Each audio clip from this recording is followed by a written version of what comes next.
Hello friends, স্বাগত জানাই আপনাদেরকে ইউটিউব চ্যানেলের এই নতুন ভিডিওতে। ফ্রেন্ড, আমি আশুরঞ্জন দাস। আমি বিগত 9 বছরেরও বেশি সময় থেকে শেয়ার মার্কেটের সঙ্গে যুক্ত। আর আমি প্রতিদিন আসি এই চ্যানেলের মাধ্যমে নিফটি এবং ব্যাংক নিফটিতে কীভাবে আমাদের ট্রেডিং প্ল্যান করতে হয়। আপনারা যদি ডেলি ভিডিও আপডেট পেতে চান অবশ্যই চ্যানেলটি সাবস্ক্রাইব করে সঙ্গে থাকবেন। চলুন ফ্রেন্ড, দেখে নেওয়া যাক 24শে এপ্রিল শুক্রবার আমাদের নিফটি এবং ব্যাংক নিফটিতে টেকনিক্যাল অ্যানালাইসিসের উপরে ভিত্তি করে কিভাবে ট্রেডিং প্ল্যান করতে হয়। তার আগে আমরা দেখে নেব গতকাল আমরা ভিডিওতে কোন লেভেলগুলো মার্ক করেছিলাম সেগুলো কতটা কার্যকারী হয়েছে। চলুন ফ্রেন্ড, মূল ভিডিওটি শুরু করা যাক। আমরা নিফটি বর্তমানে 15 মিনিটের টাইম ফ্রেমে আছি। 15 মিনিটের টাইম ফ্রেমে এলে দেখতে পারবেন ফ্রেন্ডস, আমি গত ভিডিওতে আলোচনা করেছিলাম গতকালকে যে 24,280 নিচে যখন একটি 15 মিনিটের রেড ক্যান্ডেল ক্লোজ হবে, আমাদের প্রথম টার্গেট 24,200 এবং সেকেন্ড টার্গেট হচ্ছে 24,100। তো আপনারা দেখবেন মার্কেট যতটাই গ্যাপ ডাউন হোক না কেন, গ্যাপ ডাউন হওয়ার পরে যখন মার্কেট সেখান থেকে বাউন্স করে আবার যখন 15 মিনিটের একটি রেড ক্যান্ডেল 24,280 নিচে সম্পূর্ণভাবে ক্লোজ হয়েছে, সেখানে আমাদের প্রথম টার্গেট 24,200 এবং সেকেন্ড টার্গেট 24,100 হিট না হলেও তার কাছাকাছি কিছুটা হিট হয়েছে। তাহলে আমরা যদি এখান থেকেও পুট সাইডে এন্ট্রি নিতাম, আমাদের কিন্তু ননস্টপ 100 পয়েন্ট র্যালি কিন্তু আমরা আরামসে পেয়ে যেতাম। তা চলুন ফ্রেন্ড, শুরু করা যাক। এবার দেখা যাক যে 24শে এপ্রিল শুক্রবারের জন্য আমরা কিভাবে টেকনিক্যাল অ্যানালাইসিসের উপরে ভিত্তি করে আমরা ট্রেডিং প্ল্যান করতে পারি। ভিডিওটি মনোযোগ সহকারে দেখবেন, তার কারণ ভিডিওটি খুব ইন্টারেস্টিং হতে চলেছে। কেননা আমাদের কন্ডিশন অনেকগুলো অ্যাপ্লাই করতে হবে। আপার সাইডে বুলিশের ক্ষেত্রে এবং বিয়ারিশের ক্ষেত্রে আমাদের অনেকগুলো কন্ডিশন নিফটিতে অ্যাপ্লাই করতে হবে, যেন মার্কেট এখন খুবই ভোলাটাইল চলছে।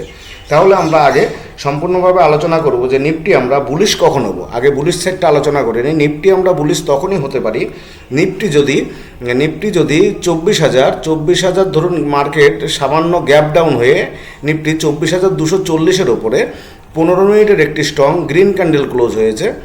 24,240-এর ওপরে 15 মিনিটের একটি স্ট্রং গ্রিন ক্যান্ডেল ক্লোজ হয়েছে। তাহলে সেখানে আপার সাইডে আমাদের প্রথম টার্গেট হওয়া উচিত 24,300। প্রথম টার্গেট হওয়া উচিত আমাদের 24,300 এবং সেকেন্ড টার্গেট হওয়া উচিত 24,000। এই গ্যাপটা পুরোপুরি যে নিফটি এই যে গ্যাপটা দেখতে পাচ্ছেন, এই গ্যাপটা তখন নিফটি পুরোপুরি ফিল করার চেষ্টা করবে, তখন সেকেন্ড টার্গেট আমাদের হতে পারে 24,400। অবশ্যই মার্কেট যদি সামান্য গ্যাপ ডাউন হয় 24,240-এর উপরে 15 মিনিটের একটি স্ট্রং গ্রিন ক্যান্ডেল ক্লোজ হয়, তাহলে প্রথম টার্গেট 24,300 এবং সেকেন্ড টার্গেট 24,400 আমাদের হতে পারে। এটা হচ্ছে কন্ডিশন 1, 24,400। এটা হচ্ছে কন্ডিশন 1। আর কন্ডিশন 2 আমরা কখন অ্যাপ্লাই করব? যখন দেখব যে নিফটি গ্যাপ ডাউন হয়ে সেখান থেকে ধীরে ধীরে নিফটি বাউন্স করে নিফটি 24,100-র ওপরে একটি 15 মিনিটের স্ট্রং গ্রিন ক্যান্ডেল ক্লোজ হয়েছে। 24,100-র ওপরে 15 মিনিটের একটি স্ট্রং গ্রিন ক্যান্ডেল ক্লোজ হয়েছে, যেটা অবশ্যই গ্যাপ ডাউন হওয়ার পরে। এটা হচ্ছে কন্ডিশন 2। আর কন্ডিশন 1টা আগে সম্পূর্ণভাবে আপনারা মনে রাখবেন ফ্রেন্ড। 24,240-এর উপরে 15 মিনিটের গ্রিন ক্যান্ডেল ক্লোজ হলে প্রথম টার্গেট 24,300 আর সেকেন্ড টার্গেট হচ্ছে 24,400। আর নিফটি যদি গ্যাপ ডাউন হয়ে ধীরে ধীরে বাউন্স দিয়ে 24,100-র ওপরে 15 মিনিটের একটি স্ট্রং গ্রিন ক্যান্ডেল ক্লোজ হয়, 24,100-র ওপরে 15 মিনিটের একটি স্ট্রং গ্রিন ক্যান্ডেল ক্লোজ হয়, সেখানে আমরা টার্গেট তখন সেক্ষেত্রে রাখতে পারি 24,240 পর্যন্ত আমরা টার্গেট 1 নিয়ে চলতে পারি। ননস্টপ মোটামুটি 140 পয়েন্ট র্যালি আমরা সেখানে ক্যাচ করতে পারি। আর ডাউন সাইডেও আমাদের কন্ডিশন দুটো থাকবে। আমরা ডাউন সাইডে মার্কেট বিয়ারিশ কখন হব, আমি তার আগে চারটা পরিষ্কার করে দিই। ডাউন সাইডে আমরা বিয়ারিশ কখন হব? নিফটি যদি সকালবেলায় সামান্য গ্যাপ ডাউন হয়ে নিফটি যদি 24,090-এর নিচে 15 মিনিটের একটি স্ট্রং রেড ক্যান্ডেল ক্লোজ হয়, 24,090-এর নিচে 15 মিনিটের একটি স্ট্রং রেড ক্যান্ডেল ক্লোজ হয়, সেখানে আমাদের ডাউন সাইডে প্রথম টার্গেট হওয়া উচিত 24,920, 24,920-র কাছাকাছি আমাদের সেখানে ডাউন সাইডে টার্গেট হওয়া উচিত। ডাউন সাইডে আমাদের টার্গেট হওয়া উচিত 24,920-র কাছাকাছি, সেখানে আমাদের ডাউন সাইডে টার্গেট হওয়া উচিত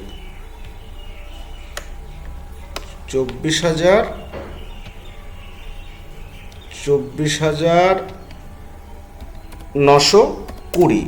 আর আমরা কন্ডিশন 2 কখন অ্যাপ্লাই করব? কন্ডিশন 2 আমরা তখনই অ্যাপ্লাই করবো, এটা হচ্ছে কেস 2।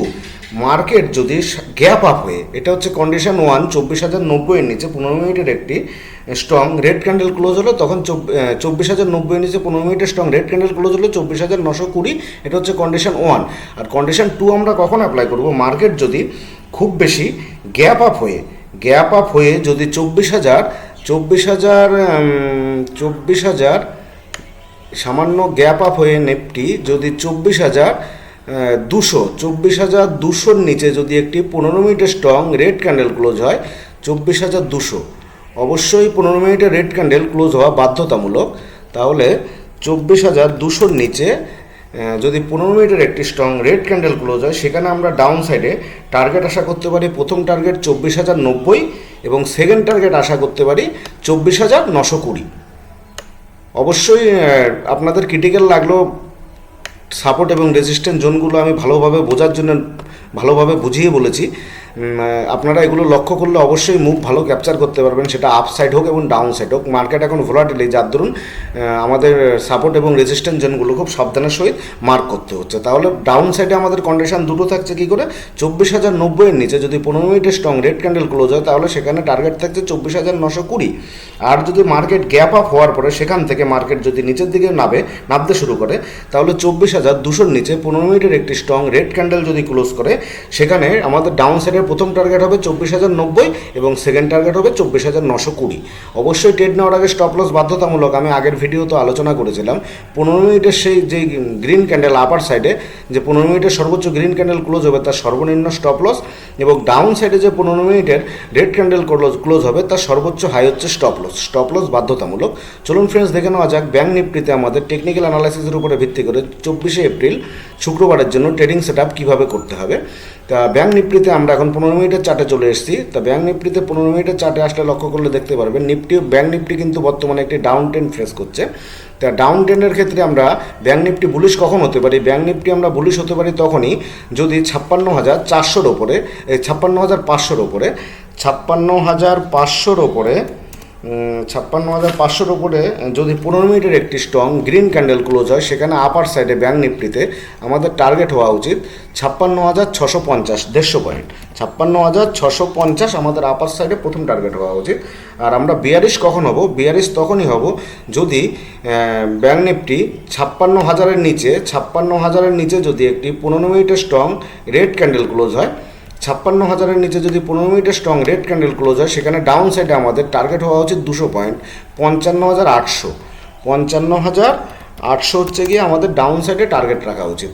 আর ট্রেড নেওয়ার আগে অবশ্যই স্টপ লস বাধ্যতামূলক। নিফটির ক্ষেত্রে যেই কন্ডিশন, ব্যাংক নিফটির ক্ষেত্রে সে একই পদ্ধতিতে স্টপ লস অবলম্বন করতে হবে। ধন্যবাদ ফ্রেন্ডস, ভিডিওটি কেমন লাগলো কমেন্ট সেকশনে জানাতে ভুলবেন না।